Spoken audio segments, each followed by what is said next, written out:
బ్రిటిషోడు సుదీర్ఘకాలం పాటు భారతదేశాన్ని ఎట్ట పరిపాలించాడు, లేకపోతే నిజాం నవాబులు సుదీర్ఘకాలం పాటు ఆ హైదరాబాద్ ప్రాంతాన్ని ఎట్లా పరిపాలించారు అంటే లా అండ్ ఆర్డర్ వాళ్ళ చేతుల్లోకి తీసుకోవడం. లా అండ్ ఆర్డర్, జ్యుడిషియరీ ఈ రెండు వాళ్ళ చేతుల్లో తీసుకున్నప్పుడు మనకి తెలియకుండానే మన దేశం అంటే ఈ దేశాన్ని స్వతంత్రం కోసం పోరాడేవాడు నేరస్తుడిగా ప్రకటించబడుతుంది బ్రిటిష్ ప్రభుత్వం చేత. దాన్ని అమలు చేసేటటువంటి పోలీసు మనోడే, అవును అని తీర్పిచ్చేటటువంటి జడ్జి మనోడే, ఇద్దరు మనోళ్లే. అంటే మనోళ్ళ చేతనే మన గొంతు కోయిస్తారు, వాళ్ళకి జీతాలు ఇచ్చేది బ్రిటిషోడు. అదే స్వతంత్ర సమరానికి సంబంధించిన దాకా కూడా ఈ దరిద్రులు మన వాళ్ళ జీవితాలతో భగత్ సింగ్కి ఊరేసిన, అల్లూరి సీతారామరాజుకి సంబంధించిన వ్యతిరేకంగా తీర్పులు ఇచ్చిన ఇదంతా బ్రిటనోడు చేయలే.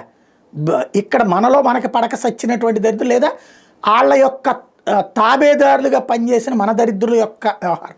ఇదంతా ఇప్పుడు ఎందుకు చెప్పాల్సి వస్తుందంటే రొమేనియాలో జరుగుతున్నది అదే. సోరోస్ గ్రూప్ అక్కడ ఉన్న జ్యుడిషియరీని చేతిలో పట్టుకుంది, అక్కడ ఉన్న పోలీసుల్ని చేతిలో పట్టుకుంది. వాళ్ళకి కావాల్సిన లంచాలు ఇచ్చిందా మరేమైందో తెలియదు.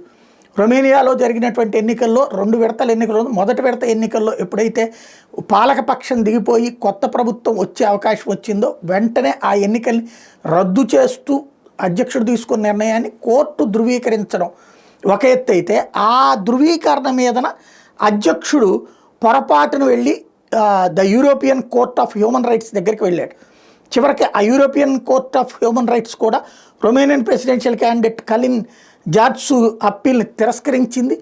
అతని మీద చర్య కరెక్ట్ అంది. అంటే సోరోస్ గ్రూపు వ్యవస్థలలో ఏ విధంగా, ఎందుకంటే ప్రజల చేత ఎన్నికైన ప్రజాప్రతినిధి వద్దని చెప్పి ఇతను రష్యా ఆధ్వర్యంలో పనిచేశాడు అని చెప్పి వీడు తీర్పిచ్చేశాడు. ఆ జడ్జి రష్యా ఆధ్వర్యంలో పనిచేసాడికి ఏం సాక్ష్యం ఉందంటే ఏం లేదు అక్కడ.